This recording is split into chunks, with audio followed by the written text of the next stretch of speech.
Vamos lá, nós estamos reunidos aqui, achamos que tínhamos que fazer isso, né? Um presente para nós, um presente para quem curte o Café com Análise, para falar desse lugar simbólico que é o Natal, que toca em todos nós, né? Eu fiquei pensando, fazendo uma livre associação com a simbologia do Natal, o papai, né? A árvore, que ela tem a ver com vitalidade, tem a ver até com genealogia, né?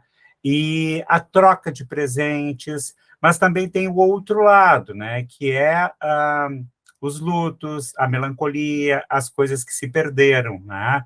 Mas é uma oportunidade para a gente também aproveitar o ambiente que, dentro da cultura cristã que a gente vive, ele é de flexibilidade, de afeto, né? Tem os dois lados. Eu acho que a gente pode começar por aí. O que vocês acham? Ah, excelente, excelente. Boa. Acho bom, sim, sim. Essa coisa assim, a gente data, né? A gente se pega na final de ano, rever assim, condutas, alinhar sonhos, prospectar, né? Fazer mesa redonda. Eu acho que quando nós ocidentais fizemos isso, isso nos organiza. Uhum. É uma volta assim a sonhar, mas acho que é super interessante, né? Mas eu confesso que cada vez menos assim eu me prendo a essas, né, tantas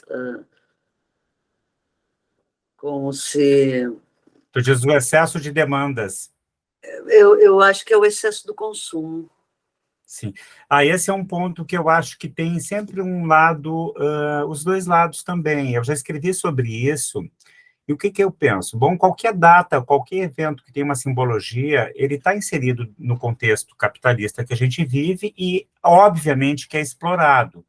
Mas eu sempre penso, Rô, que talvez não seja isso apenas o pior do Natal, porque o pior é que a grande maioria não consegue consumir o mínimo para ter dignidade. Então, eu acho que aí é que entra a questão de a gente pensar até a política pública de Natal, a solidariedade acontece, acho que acontece as duas coisas. A gente consome também trocas, consome afetos, mas é claro que eu acho que o teu alerta ele é importante para a gente não ir para esse campo, né? Justamente do discurso capitalista que tampona as faltas, né?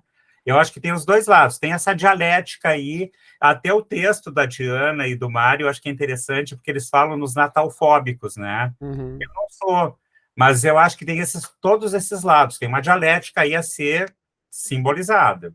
Agora, sim, essa é a parte, inclusive, que eles colocam como a questão do consumo, e também tem a parte estética que eu acho que vale a pena a gente em determinado momento, porque ela, para mim, discutir, porque ela me está muito ligada com a questão de cultura, para mim. Se a gente pensar, a tradição portuguesa era do terno de reis. Uhum. Então, o Natal, nesse formato como nós estamos vivenciando, e principalmente nas últimas décadas e nos últimos anos, mais intensamente, ele também é fruto de um processo de aculturação, Exato. onde a gente também perde base das nossas raízes. E aí, logicamente, né, como a gente está recebendo, sendo colonizado do ponto de vista cultural, a gente recebe com essas premissas desse consumo que muitas vezes ele me parece, inclusive, no final de ano, com aquelas pessoas quase numa histeria coletiva em ter que comprar, né? Como se isso, Gaio, isso tapasse, né? E essa isso, assim, é quase compulsivo, né? Mas eu acho que essa questão cultural também precisa ser invocada para que a gente não perca também base das nossas raízes, né? Para que isso também entre dentro do nosso contexto de que, bom, estamos recebendo esse Natal que está colocado aí, não é bem aquele da nossa cultura, né? Acho que Claro. Isso também é uma Eu acho coisa importante. importante que a gente faça essa ressignificação, mas eu não consigo, Rô, assim, ó, me imaginar fugindo do que tem de bom também, do que está já instituído na vida da gente, porque tem as memórias, né? Tem as lembranças, e junto, claro, né? Tem gente que perdeu afetos recentemente, é muito doído. É um momento que tu tem que amparar, tu tem que escutar, tu tem que ajudar a elaboração de trabalho de luto, né? E lembrar que mexe nos nossos também, né? Porque é um momento em que todos os afetos normalmente estiveram reunidos, né? Então a gente vai lembrar de quem partiu, de quem faz falta, né? E a gente estando junto, a gente se dá suporte, né? E Acho que é talvez, Gaio, fazendo o link com o texto, agora é uma pergunta para vocês. Talvez este não seria realmente o grande mote da melancolia, porque quando tu faz essa regressão, tu faz a regressão e ela vai invocar perdas, né? Inevitavelmente ela vai falar em perdas, né? Então, também tem esse lado da melancolia, é um lado de reviver parte da nossa história e muitas vezes de partes que a gente já não pode mais conviver, já não faz mais parte do nosso afeto imediato, né? bom, mas é um momento em que se demanda um estatuto simbólico para isso, e a gente estando unidos, né? Acho que ajuda mais, eu acho que ajuda. Perfeito. Esse estatuto simbólico organiza, né? Por exemplo, confraternizar e fazer a ceia, reunir-nos, enfim, organiza isso e mantém o sonho vivo, né?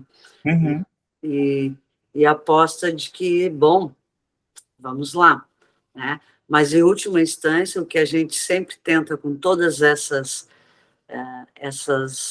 episódios e esse calendário, né, ocidental, é apaziguar a angústia.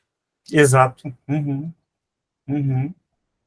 que é afeto que não engana, né, que Com certeza. a verdade é a verdade do sujeito, e que, inevitavelmente, né, a gente tem que lidar e lida. Então, assim, ó, estamos situados nesse ambiente ocidental, onde imperativos éticos estão aí, a gente os consome, né? Então, ter esse olhar crítico, sim, cabe.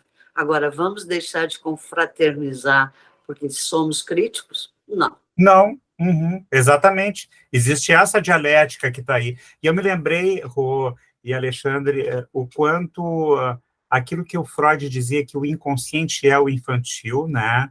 E esse inconsciente que é o infantil, ele se faz muito presente em todos nós neste momento, né? E a própria demanda, né, ela é muito da nossa neurose, né? A demanda de afeto, a demanda de ser amado, a demanda de ser presenteado, né?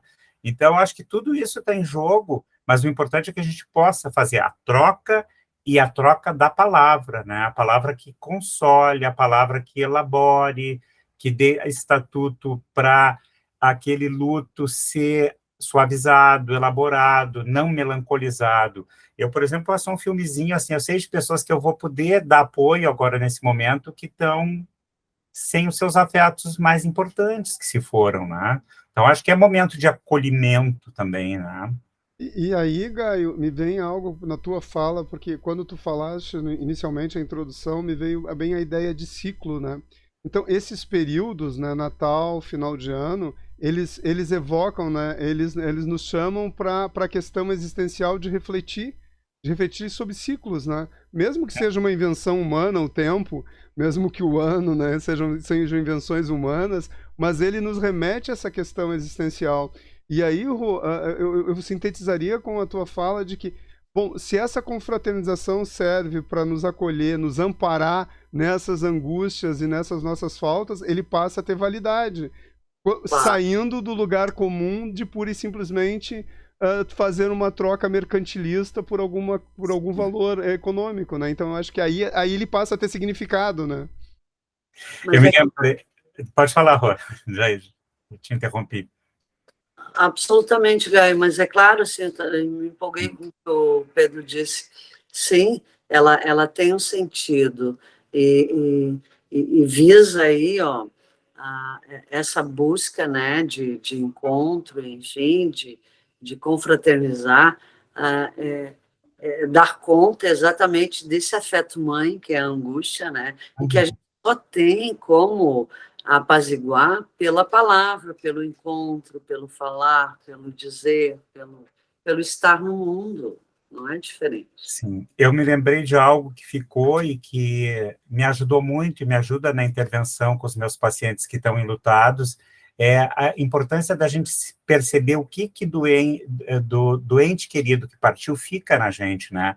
E aí me veio a lembrança que para nós é sagrada na minha família, assim, ó, comer a torta de nozes, que era a receita de vó Constança, né? Essa dimensão pulsional do alimento, do doce, ela também é muito reconfortante, né? A gente espera por isso, a gente recorda as coisas boas, desde lembrar da vozinha lá, orgulhosa, de ralar as nozes pocãs e fazer aquela torta maravilhosa que não era com farinha, era com pura nozes, né? E a gente recorda das coisas de família e isso nos faz muito bem.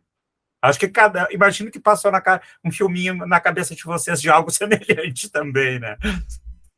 Certeza. E aqui está me parecendo que também nós estamos tendo um lapso que eu acho que não podemos deixar passar em branco, porque o Natal, se é por um lado também um produto cultural, né, importado, mas ele tem uma reflexão no mundo cristão que nada tem a ver com o mercantilismo, né? Tem a ver com um camarada que deixou uma mensagem importante para a humanidade e que até hoje ele é importante, né? É importante essa discussão, que é Jesus. Então, Claro. eu vejo que também nesse processo de aculturação, esse outro simbolismo, né? Esse outro mundo Fica meio de simbólico lado, fica né? completamente à margem, né? É como se isso tivesse já quase caído no esquecimento, né? Mas esse resgate de afeto que a gente está falando, ele é muito da mensagem cristã, né? Do amor como algo importante, né? Aquela coisa lá do Paulo de Tarso, né? Nada é mais importante que o amor, e esse é um momento em que a gente fica aberto para o afeto, né? E não podemos deixar de resgatar, independente de crenças, de que o mito, né, e não vamos entrar na questão somente histórica ou real, mas o próprio mito de Jesus, esse mito é um mito que nos convoca para olhar ao outro, né? Ele E é livre associando, e é um mito que não é morto, né? É um mito que se mantém, né? E que nos dá vida, que nos dá um direcionamento. Isso, claro, fazendo uma abstração de tudo aquilo que ao longo desse ano todo que nós convivemos deturpa. Nós estamos falando do que não é deturpado, né? Sim, sim, que entra em... Como, Rô? Me empolguei. Não vamos confundir os mitos, né? Isso. Talvez tenha uma distinção aí do fanatismo, né? Ah, sim. Uhum. Olha como a mitologia grega nos ensina, né? Mitologia, né? O estudo dos... Grande preocupação quando... é difícil fazer furo em mitos, né? É que os significantes começaram a ser muito deturpados na ordem que nós, né? Agora me ocorreu de pensar assim, ó, a gente está com cuidado de dizer que a gente é patriota, e a gente não deixa de ser patriota, né? Mas é que o patriota agora parece que ficou apropriado por um outro caminho, né? Que é um caminho antidemocrático, né? Então, vários tudo isso tá conceitos em nós jogo, vamos né? precisar ressignificar, e talvez esse mesmo Tá? de Jesus precise ser ressignificado nesse mundo fanático, né, Rô? Esse mundo onde eu utilizo de mitos para imposição da minha vontade, né? Bem, eu acho que até a gente toca em algo que eu não havia pensado ainda, mas importantíssimo, que é a apropriação de alguns significantes, né, para um uso específico, né? Então sairia da conotação de significante e ficaria no significado, né? Né? Sim. Né? Onde significa aquilo, né? Ser patriota, né? Aquilo que está aí, né? Defender de forma fanática algumas ideias. E o significante, ele traz uma abertura. Então, eu acho que essa apropriação, não sei, eu estou viajando, tá? me parece assim, muito interessante a gente poder pensar e problematizar, né, assim, no sentido de ver os seus efeitos no social, né? E não é pouca coisa, né? Com as ferramentas que hoje temos de propagação, que é as mídias e as tecnologias, isso entra assim como uma verdade. E aí vou um pouco mais assim, criando absolutos, né? O que é ser patriota, né? Exato. O que é ser cidadão de bem, o que é, né, a gente fica criando, o que não diz absolutamente nada, né? Se a gente vai analisar, são termos que por si só não definem É uma metonímia que o fascismo faz, né, que o autoritarismo faz e leva o significante para um campo distorcido, né, num campo negativo, né? Sim. Esse que é o problema. Aí, nesse caso, né, Rô, me ocorreu, o livre associativo também, que é muito mais saudável, então, o signo, né, aquele que tinha um sentido melhor, porque aí, quando eles fazem a metonímia, eles vão para um caminho ruim. Eu nunca pensei em defender um signo, mas, digamos, o signo, o patriotismo, como a gente sempre o concebeu, para mim é melhor do que esse significante que ficou deturpado. Mas isso eu vejo assim, Gaio, eu vejo do ponto de vista lógico isso como uma etapa necessária para poder realmente ressignificar. Claro, não, porque aí a gente vai valorizar o que realmente, para nós, dentro do campo Porque democrático... senão né? Não, vocês, só para a gente poder desenvolver um pouquinho, porque eu acho que tem tudo a ver com esse momento. Bom, era o pessoal botando a bandeira do Brasil e escrevendo embaixo, é para a Copa. Claro. Não, mais além, olha, o sentido é outro, tá? Não é aquele que está posto aí. Isso. E de uma forma assim, e de um totalitarismo que não deixa margem, né? Não deixa margem, mas eu também sou brasileiro, né? Eu também, eu considero, esses valores me pertencem, né? Eu não comungo das suas ideias, né? Eu acho que essa resposta que está aparecendo, já que a gente está falando de Natal, ela é um presente que a democracia está se dando, né? E eu quero aproveitar, assim, você um pouquinho diretivo, porque eu sei que o tempo está passando, né? E a gente vai fazer um outro programinha para falar do Ano Novo, né? Então, tá, eu vou dar uma dica de filme. E aí a gente pode ir dando uma costuradinha para ir para o nosso novo programa. Eu vi um filme que eu não sei se vocês viram, que é O Diário de Noel. Ele está na Netflix, ele é com aquele ator, o Justin Hasley, que é que faz o Jack Turner, que é um escritor mega sucedido e que tem que voltar para o interior lá para ver a casa que ficou da mãe. Bom, aí ele vai se haver com uma atmosfera natalina e resgatando afetos. É muito interessante o filme. E esse cara é um cara que está bem conhecido ali. Ele é o Kevin Pearson, do This Is Us. Ele é um ótimo ator. Então, essa é uma dica que eu deixo dos filmes natalinos, né? Porque ele é um filme bem legal, assim, de se ver, para até em algum momento a gente comentar um pouco mais. Aliás, desculpa se eu fui um pouco diretivo. Não, e as dicas do Gaio, vale a pena, viu, Rua? Vale a pena a gente parar para dar uma olhadinha. São dicas que vale... Eu acolho plenamente. São boas dicas. Então, podemos desejar para nós, para as nossas famílias e os nossos espectadores, que esse Natal seja um marco de um presente de esperança, de democracia, de né? acolhimento. De acolhimento, né? De que a troca, que o presente maior seja a verdade, o amor, né? Não o comércio em si. Eu acho que essa é uma premissa bacana, assim, que a gente possa imprimir, né, esse olhar solidário, né, fraterno e repleto de compaixão.